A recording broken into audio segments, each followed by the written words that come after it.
Hallo und herzlich willkommen auf Epic. Heute bei uns von Princeton Tech die Switch RGB MPLS.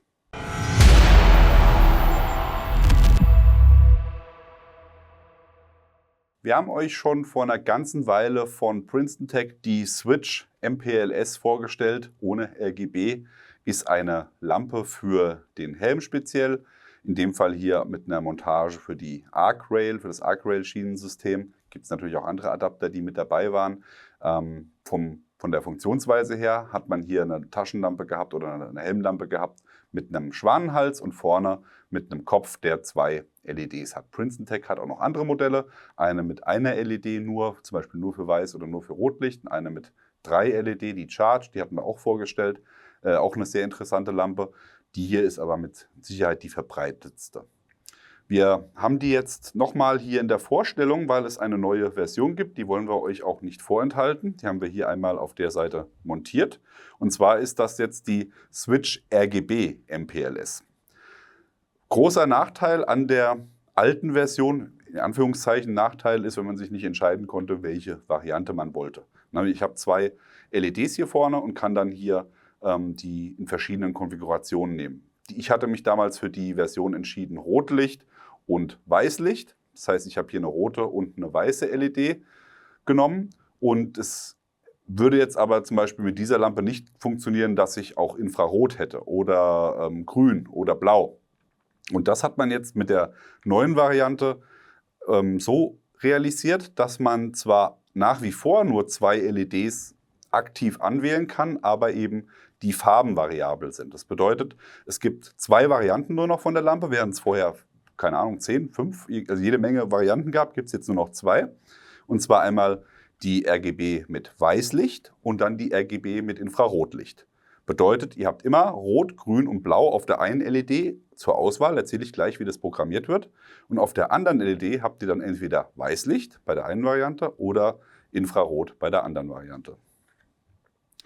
Von der Funktion oder beziehungsweise vom Aufbau der Lampe her hat sich nicht viel geändert, nur das Wesentliche und das Wichtige unserer Meinung nach, und zwar war das der Schwanenhals.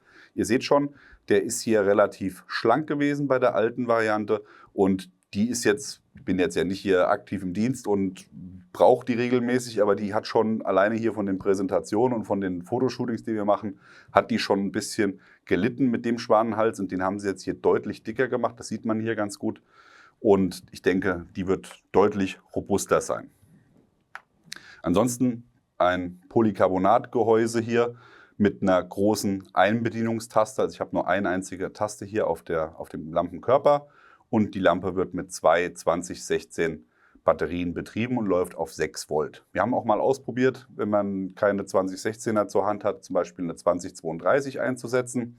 Dann läuft sie eben mit 3 Volt, bedeutet, hat ein bisschen weniger Leistung, aber sie funktioniert auf jeden Fall noch. Also falls ihr mal out of battery seid, wenn hier die Batterien leer sind und ihr logischerweise 2016er nicht so häufig oder nicht so verbreitet sind, was man auf jeden Fall häufig findet, zum Beispiel in jedem Zielfernrohr oder in den meisten Zielfernrohren ist eine 2032 drin, dann habt ihr da die Möglichkeit eben auch so eine Batterie zu nehmen, um zumindest mal Licht zu haben.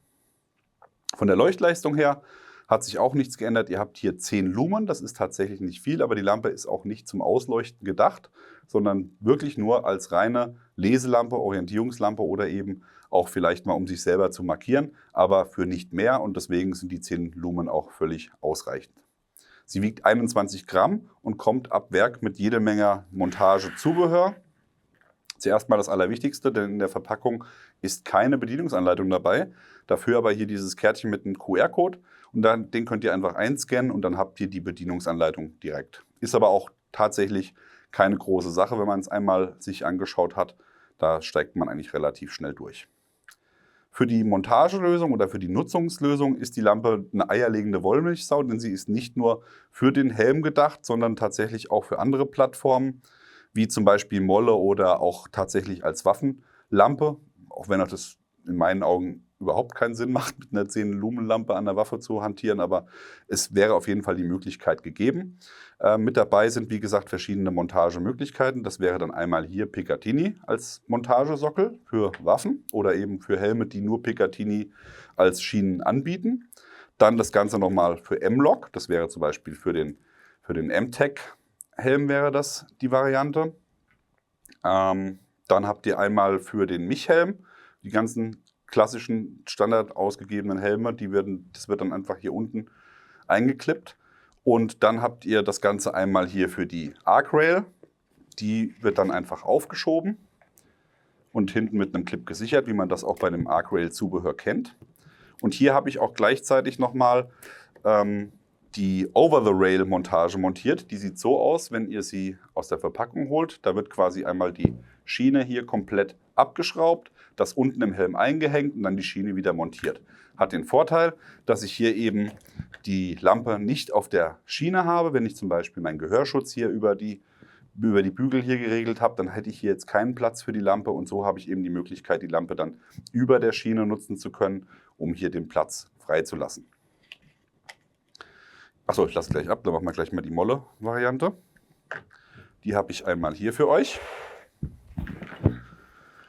Das heißt, auch da kann ich überall an der Ausrüstung, am Plattenträger, am Rucksack, am Chestrig, wo auch immer ich das gerade möchte, kann ich hier die Lampe auch einklippen und hätte dann eben die Möglichkeit, auch nach unten zu leuchten.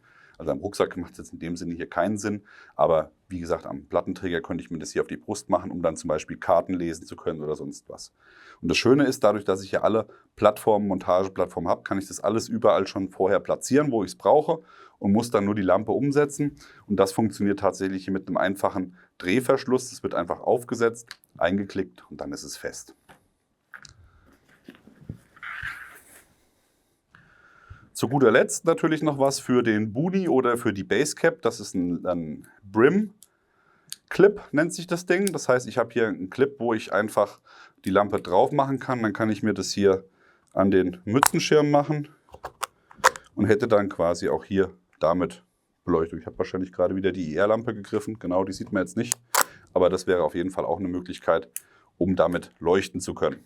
Und damit hat man so ziemlich alles abgedeckt, was man sich vorstellen kann. Achso, ich muss erst wieder die Plattform dran montieren. Das ist die hier.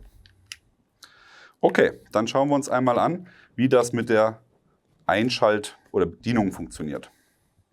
Untere ist IR, die obere ist jetzt RGB mit Weißlicht. Die Lampen sind immer so konzipiert, dass das primäre Licht, in dem Fall mit RGB White, ist das Primärlicht das farbige rote oder das farbige Licht. Und bei der IR-Variante ist IR das primäre Licht.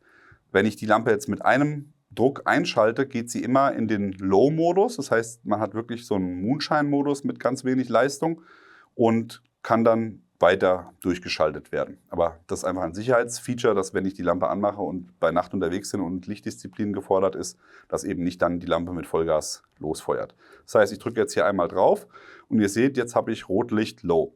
Wenn ich jetzt eine Weile nichts mache und wieder drücke, geht sie aus. Wenn ich jetzt quasi zweimal drücke, habe ich die Farbvariante im High-Modus. Und wenn ich jetzt die Lampe gedrückt halte, springt sie auf die zweite LED und die ist auch immer nur im High-Modus verfügbar. Bedeutet, in der RGB-White-Variante ist der zweite oder die zweite LED weiß im High-Modus, also 10 Lumen. Und bei der IR-Lampe ist es so, weil wir gesagt haben oder gelernt haben, IR ist das Primärlicht, ist hier die Farbe, die ausgewählte, ist das zweite Licht. Das heißt, können wir hier auch mal kurz anmachen. Einmal drücken und dann gedrückt halten. Ich muss jetzt nur gucken. IR ist halt immer blöd, da weiß man nie, wann die Lampe an ist oder nicht. So, genau. Und dann springt sie hier in den Rot, weil ich jetzt gerade Rot als Farbe ausgewählt habe, Rot in den High-Modus. So, egal, wenn die Lampe dann einen Moment gelaufen ist und ich wieder drücke, schaltet sie sich aus. Jetzt wollen wir noch wissen, wie kann ich jetzt verschiedene Farben programmieren. Die Lampe muss aus sein. Ihr drückt den Schalter und haltet ihn gedrückt für 5 Sekunden. Dann fängt die Lampe an zu blinken. Und jetzt seht ihr, ich bin gerade im Rot-Modus, weil ich ja Rot vorher ausgewählt habe. Das heißt, sie zeigt mir an, meine zweite LED ist rot. Wenn ich jetzt nochmal drücke, bekomme ich blau. Und wenn ich nochmal drücke, bekomme ich grün. Und dann geht es wieder von vorne los. Wir wählen jetzt mal, um das mal zu testen, hier grün aus. Und jetzt halte ich wieder 5 Sekunden lang gedrückt. Und damit ist grün gespeichert. Wenn ich jetzt die Lampe einschalte, wir haben gelernt, Bei der RGB geht immer zuerst die Farbe im niedrigen Modus an, sollte sie im grünen Low-Modus angehen. Und siehe da, das tut sie auch. Drücke ich zweimal, habe ich grün High, halte ich gedrückt. Ja, jetzt habe ich es, glaube ich, ausgeschaltet. Genau, springt sie auf weiß um. Sehr, sehr cool. Jetzt schauen wir uns das Ganze nochmal mit dem Nachtsichtgerät an. Auch hier wieder einmal drücken ist IR im Low-Modus und zweimal drücken ist IR im High-Modus. Also auch da kann ich mit dem Nachtsichtgerät auf jeden Fall nochmal mir einen kleinen IR-Strahler basteln, um eben in absoluter Dunkelheit auch zum Beispiel eine Karte lesen zu können. Das war die Vorstellung der Princeton Tec MPLS RGB. Wir finden tatsächlich eine sehr, sehr gelungenes Upgrade im Vergleich zum Vorgänger. Nicht nur wegen dem Schwanenhals, der ein bisschen empfindlicher war als jetzt bei der neuen Version, sondern eben auch durch die Farbauswahl deutlich mehr Möglichkeiten für den Enduser und natürlich auch für Princeton Tec ist es einfacher, weil man nicht 10 Modelle auflegen muss. Und so habt ihr halt eben die Möglichkeit dann zu wechseln. Das einzige Manko oder die einzige Wahl, die ihr jetzt noch treffen müsst, braucht ihr wirklich Weißlicht oder nehmt ihr Infrarotlicht. Unserer Meinung nach ist natürlich die Kombination mit Infrarot, wenn ihr im Nachtsichtgerät arbeitet, sinnvoller als die Weißlichtvariante und ansonsten nehmt ihr einfach Weißlicht und Rot, Grün, Blau. Gibt es bei Riken Company, der Link ist unten eingeblendet. Habt ihr die alte Princeton Tec Switch schon im Einsatz gehabt oder nutzt sie? Schreibt es uns gerne mal in die Kommentare und wenn euch die neue interessiert, natürlich auch gerne gleich reinschreiben, was ihr davon haltet, würde uns sehr interessieren.